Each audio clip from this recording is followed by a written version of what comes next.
السلام علیکم ناظرین و سامعین اکرام، آپ دیکھ رہے ہیں فیورٹ ریسیٹیشن ٹی وی اور میں ہوں آپ کا میزبان مدثر علی۔ قصص الانبیاء سیریز حضرت موسیٰ علیہ السلام ایپیسوڈ نمبر 4 میں آپ سب کو خوش آمدید۔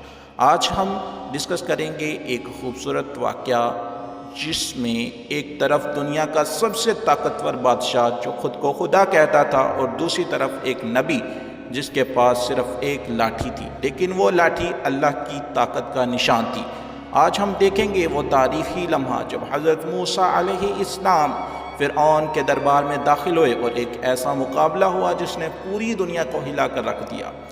حضرت موسیٰ علیہ السلام اپنے بھائی حضرت ہارون علیہ السلام کے ساتھ فرعون کے محل کی طرف بڑھتے ہیں، اور وہی محل تھا جہاں کبھی موسیٰ علیہ السلام بچپن میں پلے بڑے تھے، لیکن آج وہ مہمان نہیں تھے بلکہ اللہ کے پیغام کے ساتھ آئے تھے۔ جب وہ دربار میں پہنچے تو ہر طرف شان و شوکت، سپاہی، وزراء اور درباری موجود تھے۔ فرعون اپنے تخت پر بیٹھا تھا۔ حضرت موسیٰ علیہ السلام نے بڑے سکون اور اعتماد کے ساتھ کہا، میں اللہ کا رسول ہوں، بنی اسرائیل کو میرے ساتھ جانے دو اور ظلم بند کرو۔ یہ سن کر دربار میں خاموشی چھا گئی۔ فرعون نے تکبر سے ہنستے ہوئے کہا، کیا ماجرا ہے اے موسیٰ؟ تو وہی نہیں جسے ہم نے اپنے ہی محل میں پالا؟ اور کیا یہ سچ نہیں کہ تو نے ہمارے ہی ایک آدمی کو قتل کیا تھا؟ وہ میں نے اس وقت کیا جب میں گمراہ تھا، اور پھر میرے رب نے مجھے ہدایت دی۔ فرعون، میں رب العالمین کی طرف سے آیا ہوں، وہی رب ہے جو مشرق اور مغرب کا رب ہے اور ان سب کا رب ہے جو ان کے درمیان ہے۔ حضرت موسیٰ علیہ السلام نے سچائی کے ساتھ جواب دیا، ہاں وہ ایک غلطی تھی اور میں نے توبہ کی اور اللہ نے مجھے نبوت عطا کی۔ پھر حضرت موسیٰ علیہ السلام نے کہا، اور جو تم احسان جتا رہے ہو وہ اس لیے ہے کہ تم نے بنی اسرائیل کو غلام بنایا ہوا ہے۔ یہ جواب سن کر فرعون غصے میں آ گیا اور پوچھا، یہ رب کون ہے جس کی تم بات کرتے ہو؟ حضرت موسیٰ علیہ السلام نے فرمایا، وہی رب جو زمین و آسمان کا رب ہے اور ہر چیز کا خالق ہے۔ فرعون نے کہا، اگر تم سچے ہو تو کوئی نشانی دکھاؤ۔ حضرت موسیٰ علیہ السلام نے فوراً اپنا عصا زمین پر پھینکا اور دیکھتے ہی دیکھتے وہ ایک بہت بڑا سانپ بن گیا۔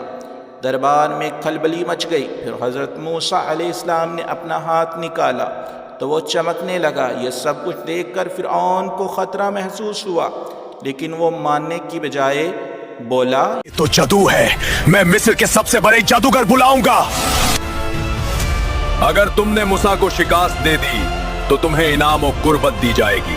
پھر مقابلہ شروع ہوا۔ جادوگروں نے اپنی رسیاں اور لاٹھیاں پھینکیں اور لوگوں کو ایسا محسوس ہوا جیسے زمین پر سانپ دوڑ رہے ہوں۔ یہ ایک زبردست جادو تھا۔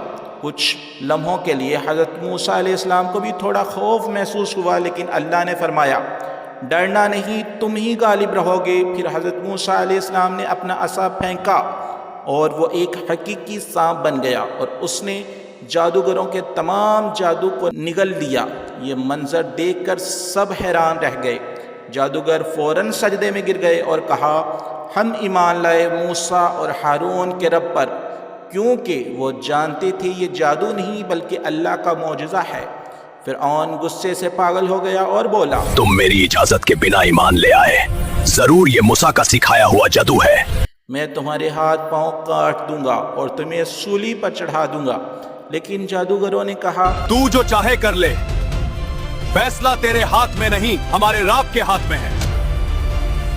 آج فرعون کے دربار میں حق واضح ہو چکا، لیکن فرعون نے ماننے کی بجائے مزید ظلم شروع کر دیا۔ اب اگلا مرحلہ تھا بنی اسرائیل کی نجات اور ایک ایسا معجزہ جسے دنیا ہمیشہ یاد رکھے گی، سمندر کا پھٹ جانا۔ اگلی ویڈیو میں ہم دیکھیں گے کہ کیسے حضرت موسیٰ علیہ السلام اپنی قوم کو لے کر نکلتے ہیں اور کیسے فرعون اپنے لشکر سمیت غرق ہو جاتا ہے۔ یہ کہانی ابھی ختم نہیں ہوئی۔ جلد ملتے ہیں ایک نئی ویڈیو کے ساتھ، تب تک کے لیے اجازت دیجیے، اللہ حافظ۔